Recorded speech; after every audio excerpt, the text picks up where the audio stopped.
Hello everyone, welcome back to my channel tricky education with Khemnarang. हम लेकर आ रहे हैं जैव वर्गीकरण से संबंधित इंपोर्टेंट क्वेश्चंस पार्ट 2। तो question number 32, linear system of plant classification is based on.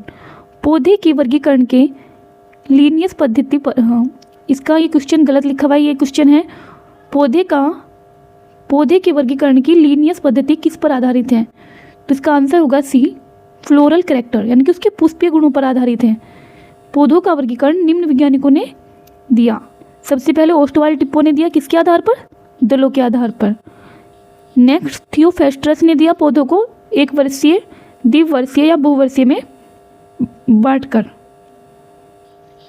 तीसरा कैरोलस लिनियस ने पौधों को पुंकेसरों की संख्या, एक लिंगी या द्विलिंगी तथा अंडकों की संख्या के आधार पर 24 भागों में विभाजित किया, यानी कि 24 भाग में डिवाइड किया।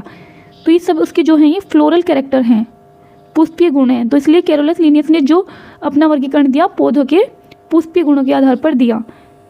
लिनियस को पादप वर्गीकी का जनक कहा जाता है। आपको ध्यान रखना है कि लिनियस को ही पादप वर्गीकी का जनक कहते हैं। आपको पता है कि वैसे भी टेक्सोनोमी यानी कि वर्गीकरण विज्ञान का जनक कैरोलस लिनियस ही है।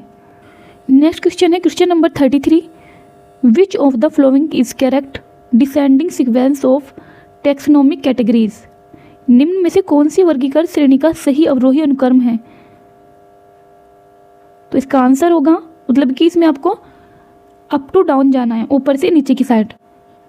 तो इसमें सबसे बड़ा होता है किंगडम, फिर फाइलम, फिर क्लास, फिर ऑर्डर, फिर फैमिली, जीनस और स्पीसीज। जो ट्राइब है वो कुल और गण के मध्य में होता है। और श्रेणी अगर कहीं कहीं पे दी हुई होती है वो क्लास और ऑर्डर के मध्य होती है। कहाँ पे होती है वो? क्लास और ऑर्डर के मध्य। नेक्स्ट क्वेश्चन है question number 34, carpenter ants belong to which of the following the orders. बढ़ई चींटी निम्न में से किस गण से संबंधित है? तो इसका आंसर होगा डी, हाइमेनोप्टेरा। नेक्स्ट क्वेश्चन है 35, which one of the following is not a deuterostome. यानी कि निम्न में से कौन ड्यूटेरोसोम नहीं है? तो इसका आंसर है ए, स्नेल, यानी कि घोंगा प्रोटोस्टोमिया के अंतर्गत आता है, अतः यह एक ड्यूटेरोस्टोम के अंतर्गत नहीं आता है। प्रोटोस्टोमिया के अंतर्गत एनिलिडा, आर्थ्रोपोडा व मोलस्का आते हैं, जबकि ड्यूटेरोस्टोमिया के अंतर्गत इकाइनोडर्मेटा, हेमिकोडेटा व कॉर्डेटा वर्ग आती हैं। अब सबसे पहली बात है कि ड्यूटेरोसोम और प्रोटोस्टोम क्या है ये? तो आपको पता है कि ब्लास्टोलाइक स्टेज होती है एम्ब्रियो की। ब्लास्टोपोर से अगर डायरेक्ट माउथ बन रहा है, तो वे जीव प्रोटोस्टोमिया के अंतर्गत आते हैं। और अगर ब्लास्टोपोर से गुदा यानी कि एनस बनता है तो वे जीव ड्यूटेरोसोम के अंतर्गत आते हैं। तो आपको याद रखना है कि इसकी एक ट्रिक है कि पैसे याद रख लेंगे पहले यानी कि पहले क्या होता है, फर्स्टली हम मुंह में कोई चीज़ खाते हैं, बाद में उसको सर्जित करते हैं। तो फर्स्ट मुंह से याद रखेंगे पहले, यानी कि प्रोटोस्टोमिया में क्या बनेगा? ब्लास्टोपोर से मुख बनेगा पहले, क्योंकि ड्यूटेरोसोम में ब्लास्टोपोर से एनस बनता है। तो आप इस चीज़ को याद रख सकते हैं। नेक्स्ट क्वेश्चन है 36, विच one of the flowing protozoan depicts the characteristics of both plant and animals. तो यहाँ पर इसका आंसर वोल्वैक्स दिया हुआ है, जबकि मेरे अकॉर्डिंग यहाँ पर ये आंसर गलत है, क्योंकि आप जानते होंगे कि एनिमल और प्लांट का जो कनेक्टिंग लिंक है वो वोल्वैक्स नहीं है, वो यूग्लिना होता है। तो आप याद रखेंगे कि कनेक्टिंग लिंक एनिमल और प्लांट का क्या है? यूग्लिना है, क्योंकि उसमें फोटोसिंथेसिस पाया जाता है, वो ग्रीन कलर की होती है। नेक्स्ट सब टॉपिक है हमारा जाति और उपजाति की धारणा, concept of species and sub species. तो इसमें फर्स्ट क्वेश्चन है 37, deuterostome and protostomes animals differ in. Deuterostome and protostomes animals किस चीज़ में डिफर होते हैं, किस चीज़ में डिफरेंट होते हैं, क्या अंतर है इसका? तो इसका आंसर है the basis of embryonic development animals with tube. With in tube body plan are two types की बॉडी प्लान होता है इनका। प्रोटोस्टोम्स कौन से होते हैं? The mouth of the digestive tract developed first in the embryo. जो एम्ब्रियो से क्या डायरेक्ट डेवलप हो जाता है? माउथ। किससे? एम्ब्रियो के ब्लास्टोपोर से। और ग्रेस्टुला एंड एनस फॉर्म्ड लेटर। ग्रेस्टुला और एनस बाद में डेवलप होते हैं। इसके अंतर्गत आते हैं इट इंक्लूड्स राउंडवॉर्म, एनिलिड्स और आर्थ्रोपोड एंड मोलस्का। नेक्स्ट है deuterostomes, anus is first formed female from blastopore. Anus is first formed, इसमें क्या होता है, एनस फर्स्टली फॉर्म्ड हो जाता है और बाद में क्या होता है, माउथ लेटर, लेटर यानी कि बाद में माउथ बनता है।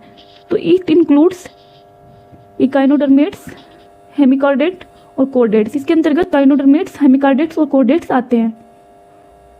नेक्स्ट क्वेश्चन है question number 40। The geological age of a rock is determined by, किसी चट्टान की भूविज्ञानिक आयु निर्धारित की जाती है। तो इसका आंसर है सी, रेडियोमेट्रिक डेटिंग द्वारा। रेडियोमेट्रिक डेटिंग को रेडियो एक्टिव डेटिंग भी कहा जाता है। इस विधि में मटेरियल के साथ आइसोटोप्स का अध्ययन किया जाता है। इस विधि का प्रयोग करते हुए चट्टानों के भूविज्ञानिक आयु का निर्धारण किया जा सकता है। नेक्स्ट क्वेश्चन है क्वेश्चन नंबर 41। जीवों के नामकरण पद्धति से संबंधित है।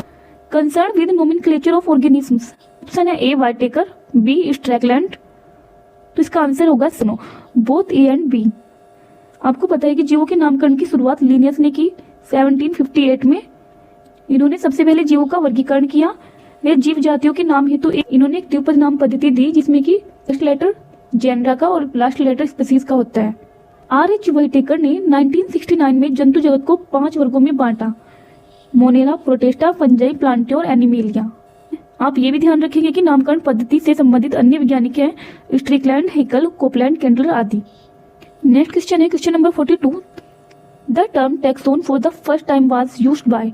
टैक्सोन शब्द का प्रयोग पहली बार के लिए किया गया था, मतलब पहली बार ये टर्म किसने इस्तेमाल किया था। तो इसका आंसर है टैक्सोन को एडोल्फ मेयर ने और सिस्टमेटिक्स, इसको सिस्टमेटिक्स वर्ड को यूज किया था लिनेविस। टैक्सोनॉमी को एपी डे कैंडोल, फाइलोजेनी को लेमार्क, फाइलम को क्यूवियर, क्लास एंड ऑर्डर को लीनियस, फैमिली, जीनस और स्पीसीज को जॉन रे ने सबसे पहले यूज किया था। नेक्स्ट सब टॉपिक है हमारा द्विपद नाम पद्धति, यानी कि बायोनोमिकल नोमेनक्लेचर। ये बहुत ही इंपॉर्टेंट है। आपको पता है कि ये कैरोलस लीनियस ने दिया था, तो इससे रिलेटेड क्वेश्चन देख लेते हैं। Question number 43। When species name exactly repeat generic name it is known as. जब प्रजाति नाम जातीय नाम को हूबहू दोहराते हो तो इसे कहते हैं। तो इसका आंसर है बी, टाटानिम। टाटानिम या टाटोनिम। टाटोनिम जब प्रजाति का नाम जातीय नाम के साथ हूबहू आए, जैसे कि रेटस नेटस, नागा नागा। नेक्स्ट क्वेश्चन है question number 44। Linnaeus is credited for. तो इसका आंसर होगा D, binomial nomenclature. Linnaeus given binomial nomenclature system.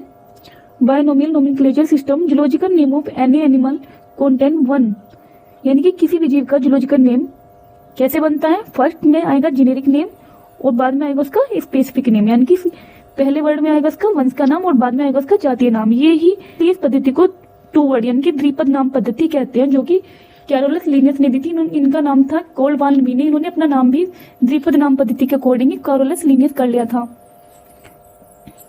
Inspire होकर कैरोलस लीनियस कर लिया था। नेक्स्ट और लास्ट क्वेश्चन है 45। 2 words comprising binomial nomenclature are. 2 words comprising binomial nomenclature are. द्विपद नाम वाले 2 शब्द हैं, तो ये आपको याद ही हो चुके होंगे अभी तक। इसका आंसर होगा सी, जीनस एंड स्पीसीज। द्विपद नाम पद्धति स्वीडिश के प्राकृतिक विधि यानी कि न्यूट्रलिस्ट कैरोलस लीनियस ने सन 1758 में अपनी किताब में दिया था, जिस कारण इन्हें फाउंडर ऑफ मॉडर्न टैक्सोनॉमी कहा जाता है। इस नामकरण पद्धति में किसी नाम के 2 शब्द यानी कि जीनस, वंश और स्पीसीज प्रजाति से मिलकर बनता है, जैसे आम, मैंगीफेरा इंडिका। और अगर त्रिनाम पद्धति में आए, त्रिनाम पद्धति में जीनस स्पीसीज के साथ सब स्पीसीज भी जुड़ जाएगा, यानी कि त्रिनाम पद्धति में जीनस स्पीसीज और सब स्पीसीज मिलकर बनती है। तो आई होप आपको वीडियो अच्छी लगी हो। आपको वीडियो अच्छी लगी है तो प्लीज वीडियो को लाइक करें, चैनल को सब्सक्राइब करें। Thank you.